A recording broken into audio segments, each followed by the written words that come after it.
जो जिज्ञासा आपकी है कि प्रॉपर तरीके से सॉल्व करने की, इसलिए हम आपको प्रोवाइड करा देंगे। ठीक, चलिए यहाँ से स्टार्ट करते हैं हम लोग। पहला देखते हैं, ये आपका जुलाई 2018 में पूछा गया था। तो इसमें पूछा था कि गुटेनबर्ग असंततता या जो डिसकंटिन्यूटी होती है, ठीक, असंबद्धता कहीं कहीं मिलेगा, तो ये किसके बीच पाई जाती है। पपड़ी जो लिखा है यानी कि परपटी और प्रवार यानी मेंटल के बीच, प्रवार यानी मेंटल और क्रोड के बीच आप जान ही रहे हैं, ऊपरी क्रोड और निचला क्रोड, ऊपरी प्रवार यानी कि ऊपरी मेंटल और निचला मेंटल, ठीक, निचला प्रवार। तो यहाँ पे जो आपको राइट आंसर देना है कौन सा हो जाएगा, ठीक। तो यहाँ से आप देख लीजिए इसको, क्योंकि यहाँ से ज़्यादा क्लियर कर जाएंगे आप। तो यहाँ पे सभी असंबद्धताएं हमने इंक्लूड कर रखा है, क्योंकि हो सकता है कि कोई न कोई असंबद्धता आपको परीक्षाओं में देता ही देता है।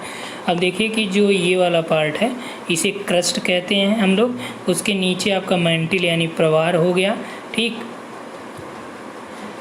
ये वाला प्रवार हो गया, नीचे आपका ये कोर है, ठीक।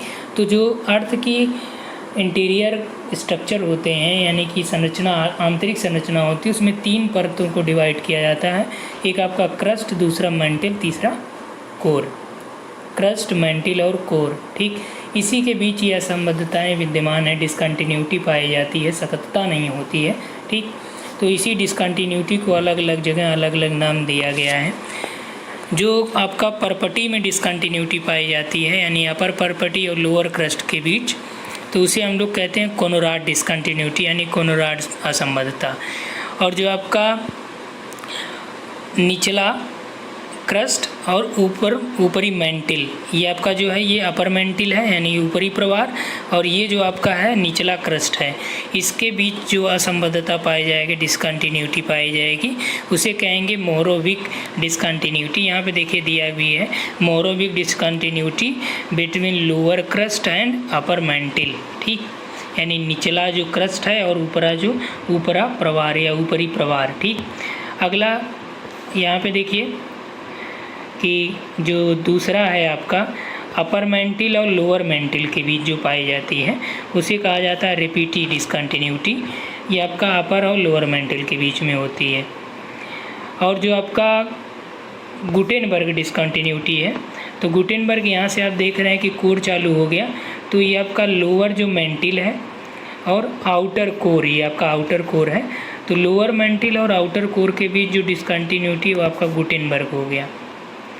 और उसके बाद आते हैं यहाँ पे आपका आउटर कोर और इनर कोर, यानी ऊपरी क्रोड और निचला क्रोड, तो इनके बीच जो डिसकंटिन्यूटी पाई जाती है उसे हम लोग कहते हैं लेहमैन डिसकंटिन्यूटी, और ये आपका आउटर और इनर कोर के मध्य होती है, राइट। ये समझ में आ गया कि कोनोराड आपका दोनों परपटी के मध्य, अपर और लोअर परपटी, मोरोविक आपका lower crust and upper mental, और आपका जो रिपीटी है upper mantle and lower mental, और जो आपका गुटेनबर्ग है ये लोअर मेंटल और अपर कोर, और जो आपका लेमैन है ये आउटर कोर और इनर कोर के बीच की डिसकंटिन्यूटी होती है। तो यहाँ पे राइट आंसर क्या हो जाएगा, देखिए हमने आपको दिखा भी दिया है, कमेंट में बताइए आप लोग। तो आपका जो है प्रवार और क्रोड के बीच है, ठीक, यानी कि आपने देखा कि जो गुटेनबर्ग है ये लोअर मेंटल और अपर कोर, तो लोअर मेंटल अपर कोर यानी कि ये ऊपर का आपको मेंटल मान लीजिए, निचला कोर, तो इन दोनों के बीच जो है आपका गुटेनबर्ग है। इसके बाद आपका लेहमैन है, तो राइट आंसर इज बी। मोहो की कठोरता की स्केल के अनुसार निम्न में से कौन सा पदार्थ सबसे कठोर है। ये देखिए आपका यूजीसी में भी पूछा गया है और झारखंड के टीजीटी में भी पूछा है, साथ ही साथ कई बार ये असिस्टेंट प्रोफेसर में भी बनाता है प्रश्न, और काफ़ी ये टफ प्रश्न होते हैं। एनसीईआरटी में आपको ये मिल जाएगा आसानी से, वहाँ पे टोटल जो ओल्ड वाली एनसीईआरटी है 10th क्लास की, नहीं 11th क्लास की, उसमें आपको मिल जाएगा। तो मोह की कठोरता का जो स्केल है उसके अनुसार कौन सा पदार्थ सबसे कठोर है, कैल्साइट, एपिटाइट, क्वार्टजाइट, कोरंडम। तो उन्होंने 10 स्केल बताए थे। आइए 10 स्केल का देखते हैं, उसके बाद यहाँ पे आपको बताते हैं कि कौन सा राइट आप कर जाएंगे, ठीक। तो यहाँ पे देखिए कि सबसे जो कठोरता का क्रम है तो 10 इन्होंने निर्धारित किया, तो तो सबसे ज़्यादा कठोर आपका क्या हो गया, हीरा हो गया, फिर कोरंडम है, टोपाज है, क्वार्ट्ज है, आर्थोक्लाज है, एपेटाइट, क्लोरोराइट, कैल्साइट, जिप्सम और टेल्क। ऑप्शन में क्या क्या है, कैल्साइट, एपेटाइट, क्वार्ट्ज और कोरंडम। तो 10वें नंबर पे यानी आपका कौन सा, 9वें नंबर पे है कोरंडम। तो ज़्यादातर कठोरता किसकी हो जाएगी आपका यहाँ पे, कोरंडम की। तो राइट आंसर इज डी, यानी सेकंड का डी। चलिए नेक्स्ट है कि निम्नांकित में से जो खनिज हैं ऑप्शन में दिए गए हैं कि पूछ रहा है कि किसका पृथ्वी की आयु के परिकलन में सामान्यतः प्रयोग किया जाता है, लवयस्क, थोरियम सीमा, या फिर थोरियम और सीसा, या फिर तांबा और निकिल। तो जो आपका पृथ्वी की आयु हो गई या चट्टानों की आयु का निर्धारण करने के लिए यूरेनियम डेटिंग किया जाता है, यूरेनियम डेटिंग विधि होती है। तो इसमें जो है आपका या यूरेनियम के या फिर जो रेडियो एक्टिव हैं थोरियम का भी यूज किया जाता है, ठीक। तो राइट आंसर इसमें बी हो गया। नेक्स्ट आइए, मोहो स्केल से संबंधित निम्न में से किसका मापन किया जाता है। तो मोहो से क्या चीज़ का मापन किया जाता है आपने अभी देख लिया है, आकाशीय पिंडों की दूरियां, वायुयानों या जलयानों की गति, बहते हुए जल की गति और चट्टानों की कठोरता। तो सही उत्तर आपने देखा कि चट्टानों की कठोरता। नेक्स्ट है, टेलीग्राफी पठार किसका भाग है। तो जो आपका टेलीग्राफी पठार है किसका भाग है, उत्तरी अटलांटिक कटक, दक्षिणी अटलांटिक, हिंद महासागर, या फिर उत्तरी अमेरिका। जो यहाँ पे आपका राइट आंसर क्या हो जाएगा, उत्तरी अटलांटिक कटक का ही पार्ट जो आपका टेलीग्राफी पठार है, ठीक। टेलीग्राफी जो पठार है आपका ग्रीनलैंड और आइसलैंड के दक्षिण में लगभग 55 डिग्री जो नॉर्थ लैटिट्यूड है उसके बीच ये कटक आपका पाया जाता है। और यहाँ पे समुद्री जल की गहराई लगभग 2000 से 3000 मीटर है, ठीक। नेक्स्ट आइए, भूगर्भीय दृष्टि से या भूशास्त्रीय दृष्टि से निम्न में से कौन सा जो आपका द्वितीय श्रेणी का स्थल रूप नहीं है। पूछ रहा है कि सेकंड श्रेणी का कौन सा स्थल रूप नहीं है। तो ऑप्शन है आपके पास पर्वत, पठार, मैदान, महासागर। तो सही उत्तर यहाँ पे क्या हो जाएगा, जो द्वितीय श्रेणी का नहीं है तो आपका ये महासागर नहीं है। जो आपके महासागर और महाद्वीप हैं ये प्रथम श्रेणी के स्थल रूप में आते हैं, जबकि जो आपका पर्वत, पठार, मैदान है ये सेकंड श्रेणी में आता है, द्वितीय श्रेणी में आता है। विश्व की स्थलाकृति का अधिकांश भाग निम्न में से किस युग का है, कैम्ब्रियन पूर्व महाकल्प, पुराजीवी महाकल्प, मध्य महाजीवी महाकल्प, या फिर नवजीवी महाकल्प। तो प्रश्न है कि कैम्ब्रियन जो आपका स्थलाकृति है विश्व की अधिकांश भाग उसका किस काल का है, किस टाइम पीरियड का है, ये आपको बताना है, ठीक। तो किस टाइम पीरियड का है, तो जो मैक्सिमम स्थलाकृतियाँ हैं विश्व की तो वो आपका नवजीवी महाकल्प की हैं, यानी कि लगभग जो इनका निर्माण हुआ है 66 मिलियन वर्ष के आसपास से लेके आज तक जो है इसमें भी विस्तार होता रहा है। और कुछ विद्वान जो है इसे नियोजोइक के नाम से भी संबोधित करते हैं नवजीवी महाकल्प को, ठीक। नवजीवी महाकल्प को दो अन्य प्रमुख कल्पों के नाम या उनके अंतर्गत स्थलाकृतियों का वर्णन किया जाता है, जैसे आपका जो टर्शियरी हो गया और क्वार्टनरी हो गया। तो इसमें आपका या नियोजोइक या नवजीवी महाकल्प में हम लोग दो चीज़ों को, राइट आंसर यही आपका है। तो जो दो विभाजन इसका करते हैं, एक आपका टर्शियरी यानी तृतीयक युगीन और दूसरा क्वार्टनरी चतुर्थ युगीन में, ठीक। क्वार्टनरी में आपका जो गंगा और सिंधु का मैदान हो गया, टर्शियरी में भारतीय मानसून की उत्पत्ति हो गई और साथ ही साथ शिवालिक वगैरह या आल्प्स की, एटलस पर्वत की, हिमालय की उत्पत्ति इसमें शामिल की जाती है। अत्यधिक बलन के परिणाम स्वरूप क्या होता है, अत्यधिक बलन के परिणाम स्वरूप क्या होता है, विलोम भ्रंश, भूसन्नत, नैपे का निर्माण, विखंडित ब्लॉक। तो जो सही उत्तर यहाँ पे आपका हो जाएगा, ज़्यादातर बलन देखे जाएंगे तो आपका किस चीज़ का निर्माण होगा, नैपे, ठीक। नैपे का निर्माण होता है। इसमें क्या होता है कि जब अत्यधिक जो बलन पड़ जाती हैं, जैसे मान लीजिए ये आपका बलन है, ठीक। तो इसमें जैसे जैसे ये बलन ज़्यादा पड़ता जाएगा तो इसमें क्या होगा कि ये टूट के जो ये ग्रीवा खंड है ये गिर जाते हैं, और यही जो ग्रीवा खंड है जो टूटती है ये टूट के जो है किसी अन्य के ऊपर जो है गिर जाती है, जो भी आपके बलन पड़े होते हैं, ठीक। यानी जो बलन जब इतना ज़्यादा बढ़ जाए कि ये आपका एकदम टूटने के कगार पे हो जाए और टूट के जो है किसी अन्य चट्टानों पे गिर जाए, तो यही आपका नैपे या ग्रीवा खंड के नाम से जानते हैं हम लोग। ठीक, नेक्स्ट आइए। कठोर चट्टान से निर्मित खड़े ढाल वाला उच्च सपाट भाग जो सामान्यतः शुष्क प्रदेशों में पाया जाता है, उसको क्या कहते हैं? अर्ग, क्रिस्टा, मेसा, कगार।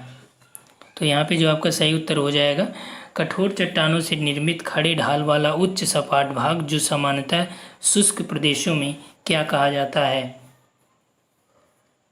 तो शुष्क प्रदेशों में इसे क्या कहते हैं? अर्ग, क्वेस्टा, मेसा या कगार। तो इसे कहते हैं मेसा। ठीक, तो आप जानते हैं कि मेसा और बूटी दो शब्द होते हैं। ठीक, तो इसमें क्या होता है कि जो आपका कठोर चट्टानों से निर्मित खड़े ढाल वाले जो सपाट वाले एरिया होते हैं, इसे ही मेसा कहा जाता है। ये आपका स्पेनिश वर्ड है और इसका अर्थ होता है टेबल या मेज की तरह।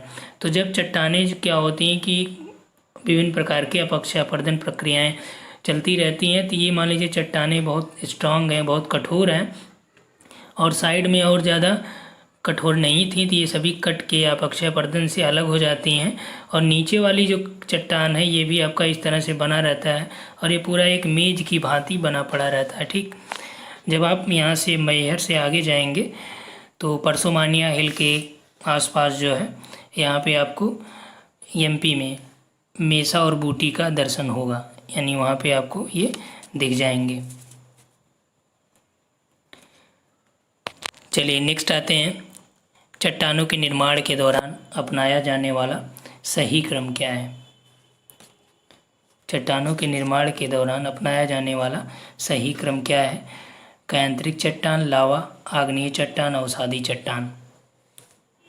तो ये आपका झारखंड टीजीटी 2017 में पूछा था। ठीक, तो यहाँ पे जो आपका सही उत्तर हो जाएगा, तो सही क्रम क्या है? पहले लावा का निर्माण होगा। लावा से कौन सी चट्टान बनती है? आग्नेय चट्टान बनती है। ठीक, आग्नेय चट्टान आदि के टूट फूट की वजह से भी आपका जो उनके रेतों के जमाव की वजह से आपका अवसादी चट्टानों का भी निर्माण हो जाता है। अवसादी चट्टानों की जब ताप, दाब, प्रेशर, विभिन्न प्रकार के जो अन्य प्रक्रियाओं की वजह से आपका ये मेटामॉर्फिक रॉक में बदल जाता है, यानी कायांतरिक चट्टानों में बदल जाते हैं। तो आपका 2, 3, 4 और 1 राइट है, बी वाला। ठीक, विभिन्न प्रकार की रासायनिक प्रक्रियाएं भी चट्टानों में होती हैं जो उसको प्रभावित करती हैं। नेक्स्ट है, किसी एक चट्टान को उसके पर्यावरणीय उत्पादन के रूप में समझना चाहिए। जब पर्यावरण में परिवर्तन होता है तो चट्टान भी परिवर्तित हो जाती हैं। किसने कहा था? A.K. लोबेक, P.G. वार्सेस्टर, B.C. वर्चफुल या W.J. मिलर। ये आपका 2004 के PGT का प्रश्न है। तो इसमें सही उत्तर क्या हो जाएगा? तो यहाँ पे जो आपका राइट आंसर है A.K. लोबेक है। तो A.K. लोबेक ने पर्यावरण यानी इन्होंने माना कि शैल अपने जो भी चट्टानें हैं वो अपने पर्यावरण का ही प्रतिफल होती हैं। किसी एक चट्टान को उसके पर्यावरणीय उत्पाद के रूप में ही समझना चाहिए। नेक्स्ट आइए, सोल्फटारा। देखिए इस प्रश्न का आंसर आप लोगों को बताना होगा और कमेंट में बताना होगा ये भी कि कौन से नंबर का प्रश्न है। तो जिनका ये राइट होगा या जो भी बताएंगे उनको PDF या आपको टेलीग्राम ग्रुप में ज्वाइन करा लिया जाएगा, वहाँ से आपको जो है PDF इस वीडियो का PDF प्रोवाइड करा दिया जाएगा। प्रश्न है कि सोल्फटारा इनमें से किसका एक प्रकार है? ज्वालामुखी, बलन पर्वत, विच्छेदित पठार, जलोढ़ मैदान या गर्म पानी का सोता। सोल्फटारा की बात की जा रही है। ठीक, तो सोल्फटारा एक प्रकार से आपका ये धुआंरे होते हैं। अब आपको ये कमेंट में बताना है कि किस तरह के, यानी ज्वालामुखी में आएगा या किस में ये शामिल किया जाएगा, ये आपके लिए प्रश्न है। ठीक, तो 12वां प्रश्न आपके लिए रहा। नेक्स्ट है, पृथ्वी के आंतरिक भाग में तनाव शक्ति जनित भ्रंश के कारण भूकंप आते हैं। पृथ्वी के आंतरिक भाग में तनाव शक्ति जनित भ्रंश के कारण भूकंप आते हैं। यह कथन किससे संबंधित है? ऑप्शन है C F Richter, H F Reid, Gutenberg या रॉबर्ट मैलोट। तो इसका सही उत्तर आपके पास एच एफ रीड, ठीक, यानी बी वाला राइट है। तो एच एफ रीड ने भी इसके बारे में ये कथन, तो यहाँ पे ध्यान आपको ये देना है कि पीजीटी में कथन और इस तरह के भी प्रश्न आपसे पूछ लिए जाते हैं। स्थान जहाँ भूकंपीय घटना का सर्वप्रथम अनुभव किया जाता है उसे क्या कहते हैं? केंद्र, अभिकेंद्र, कोर या इनमें से कोई नहीं। तो राइट आंसर उसे क्या कहा जाता है? उसे कहते हैं एपी सेंटर, जहाँ पे सबसे पहले भूकंपीय लहरों को का अनुभव किया जाता है उसे एपी सेंटर कहते हैं। राइट, नेक्स्ट आइए। वेगनर के अनुसार महाद्वीपीय विस्थापन के लिए कौन सा बल उत्तरदायी होता है? ज्वारीय बल, संवहन धाराएं, तनाव मूलक या फिर दबाव मूलक। तो वेगनर के अनुसार महाद्वीपीय विस्थापन के लिए कौन सा जरूरी होता है? तो वेगनर ने राइट आंसर इसका क्या है? ज्वारीय बल को इन्होंने माना वेगनर ने अपने विस्थापन के लिए, यानी कि महाद्वीपीय विस्थापन में। आप जियोमॉर्फोलॉजी वाले टॉपिक में जाएंगे प्ले लिस्ट में, वहाँ पे हमने इसको कराया पूरा। ठीक, नेक्स्ट आइए। भारतीय मौसम विज्ञान विभाग ने भारत को कितने भूकंपीय अंचलों में डिवाइड किया है? 4, 5, 6, 7। तो जो आपका सही आंसर है यहाँ पे वह है 4। ठीक, वैसे 5 में डिवाइड किया गया था, लेकिन एक जो है आपको उसमें दोनों को मिला के 1 कर दिया गया था। तो यानी कि अब आपके पास केवल 4 ही जोन हैं जो भूकंपीय से संबंधित हैं। नेक्स्ट आइए। जब प्रतिकूल दिशा में अंतर्जात बल का क्षितिजी रूप से कार्य करते हैं ये, जिसके कारण दबाव और तनाव पैदा होते हैं और उसके परिणाम स्वरूप एक बड़ी गुंबदाकार आकृति के स्थल रूप का निर्माण होता है, तब यह प्रक्रिया क्या कही जाती है? वलीकरण, भ्रंशीकरण, दरारीकरण या समवलनीयकरण। तो क्या उसे कहते हैं? जब प्रतिकूल दिशा में अंतर्जात बल, तो इसे क्या बोला जाता है? समवलन बोला जाता है। ठीक, तो ये आपका समवलनीयकरण राइट है। नेक्स्ट है, कहीं भी आपको कोई समस्या लगे तो आप कमेंट में बताइएगा, आपका निस्तारण किया जाएगा। ये देखिए, अभी इसको मैं बता दे रहा हूँ किस ईयर में पूछा गया है। ये आपका यूजीसी नेट 2009 का प्रश्न है। ठीक, निम्न में से पटल विवर्तनिकी सिद्धांत किसके उद्गम और अवस्थिति को स्पष्ट करने में सहायक होता है, सहायक नहीं होता है? तो पटल विवर्तनिकी यानी कि जो आपका प्लेट टेक्टोनिक्स है, कौन सी बात को स्पष्ट करने में ये कंफर्म नहीं रहता है? भूकंप, पर्वत, समुद्री धाराएं, समुद्री तल के लक्षण। तो जो सही उत्तर यहाँ पे आपका हो जाएगा, समुद्री धाराओं के बारे में यह स्पष्ट व्याख्या नहीं कर पाता है। नेक्स्ट है, वेगनर के महाद्वीपीय सिद्धांत के अनुसार लारेशिया और गोंडवाना लैंड के बीच कौन सा सागर था? पैंथलासा, प्रशांत, टेथिस या भूमध्य। तो जो आपका सही उत्तर यहाँ पे क्या हो जाएगा? वेगनर ने अपना सिद्धांत कब प्रतिपादित किया? 1912 में। ठीक, 1912 में इन्होंने प्रतिपादित किया और गोंडवाना और लारेशिया के बीच ये मानते थे कि टेथिस सागर था या टेथिस नामक भूसन्नति थी। निम्न में से कौन सा साक्ष्य विस्थापन की पुष्टि नहीं करता है? कौन सा साक्ष्य विस्थापन की पुष्टि नहीं करता है? पूरा चुंबकत्व, तापी संकुचन, ज्वारीय बल, सागर नितल प्रसार। तो जो सही उत्तर आपका यहाँ पे है कि जो महाद्वीपीय विस्थापन की पुष्टि नहीं करता, तो जब इसके साक्ष्यों में हम लोगों ने देखा था तो इन सभी को देखा गया था, लेकिन तापी संकुचन नहीं था। भारतीय प्लेट एवं यूरोपीय प्लेट के मध्य हिमालय पर्वत में निम्न में से कौन सा प्लेट सीमा स्थित है? महासागरीय, महाद्वीपीय, अभिसरण सीमा, अपसरण, रूपांतरित या महाद्वीपीय अभिसरण सीमा। तो जो भारतीय प्लेट और यूरोपीय प्लेट के मध्य हिमालय पर्वत में कौन सी प्लेट सीमा है? तो जो सही उत्तर हो जाएगा यहाँ पे आपका, क्योंकि भारतीय प्लेट और यूरोपीय प्लेट के बीच कोई सागर तो है नहीं, इसलिए ये राइट नहीं है। अपसरण यानी कि एक दूसरे से दूर तो जा नहीं रहे, नज़दीक आ रहे हैं, ये भी नहीं है। रूपांतरित भी नहीं है, यानी अभिसरण हो रहा है तो महाद्वीपीय का हो रहा है। ठीक, डी वाला राइट है।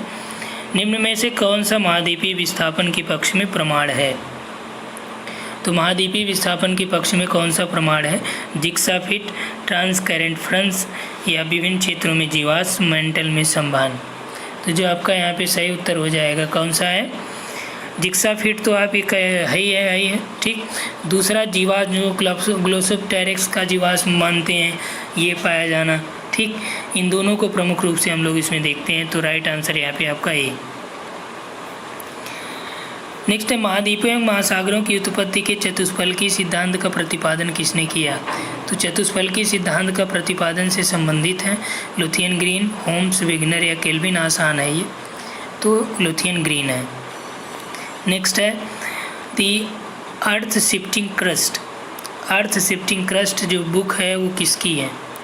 अर्थ शिफ्टिंग क्रस्ट बुक है वेगनर की, फॉरेस्ट मोल्टन की, हैपगुड की या बोलिकोवस्की की? Immanuel Velikovsky, TGT 2017 Jharkhand. तो सही उत्तर यहाँ पे क्या हो जाएगा? ये जो द अर्थ शिफ्टिंग क्रस्ट है ये है चार्ल्स हैपगुड की। निम्न संकल्पनाओं में से कौन सा प्लेट विवर्तनिकी सिद्धांत के आधार है? सही उत्तर के चयन के लिए नीचे दिए गए कूट का उपयोग कीजिए। महाद्वीपीय प्रवाह, भू संतुलन, पूरा चुंबकीयता या ध्रुव संचरण। तो प्लेट विवर्तनिकी के सिद्धांत का आधार कौन कौन प्रस्तुत करता है? तो यहाँ पे जो आपका हो जाएगा महाद्वीपीय प्रवाह तो आपका प्रस्तुत करता है। ठीक, पूरा चुंबकीयता भी प्रदर्शित करता है। तो जो सही उत्तर आपका सी, 1 और 3। सिद्धांत और प्रवर्तक का नाम दिया गया है, इसमें आपको देखना है यहाँ पे कि किस सिद्धांत का प्रवर्तक कौन है।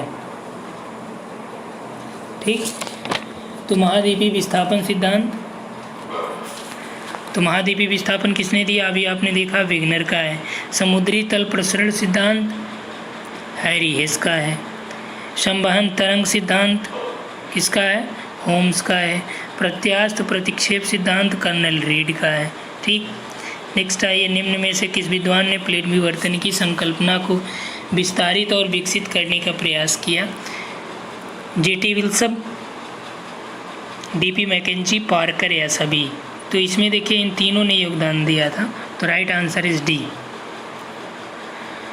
भू अभिनति की अवधारणा को किसने प्रतिपादित किया? यानी जियोसाइक्लाइन को किसने दिया? होम्स, हटन, हॉल एवं डाना या W. पावेल? तो जो सही उत्तर यहाँ पे हो जाएगा आपका किसने दिया? तो ये है हॉल और डाना ने। ठीक, हॉल और डाना ने इसके बारे में, और ये अमेरिकन जियोलॉजिस्ट थे।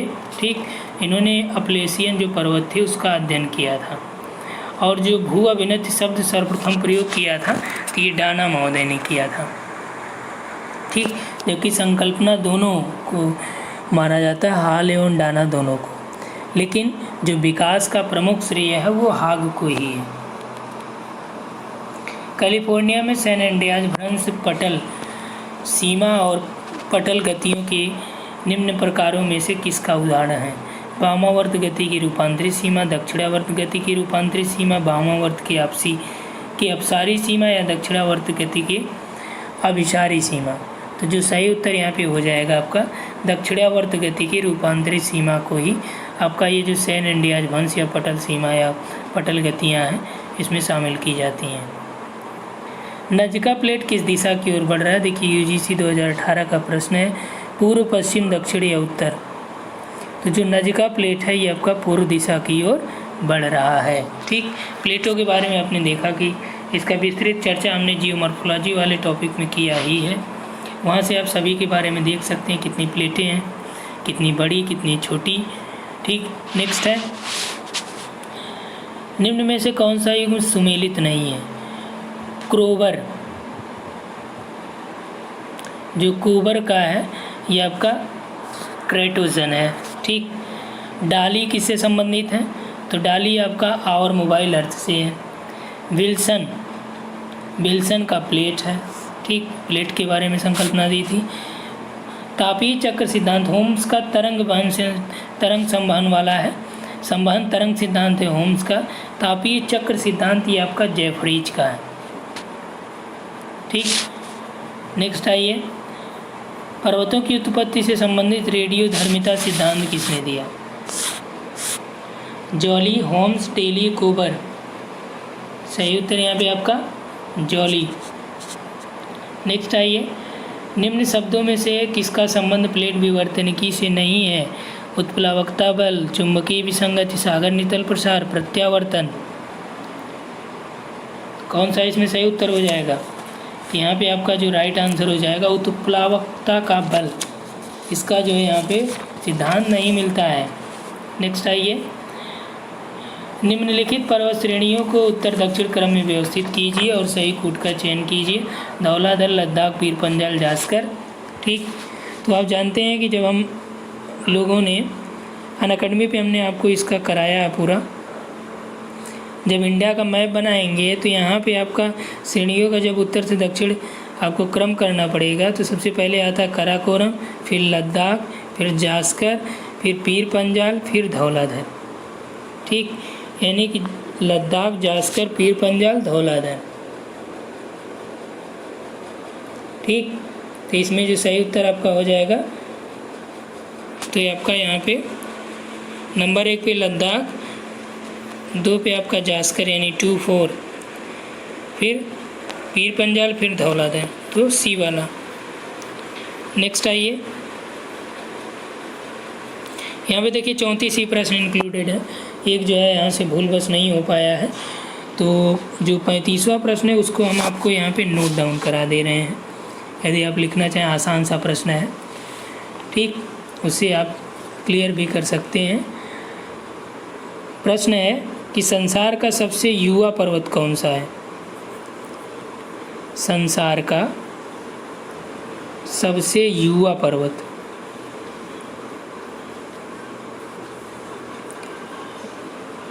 कौन?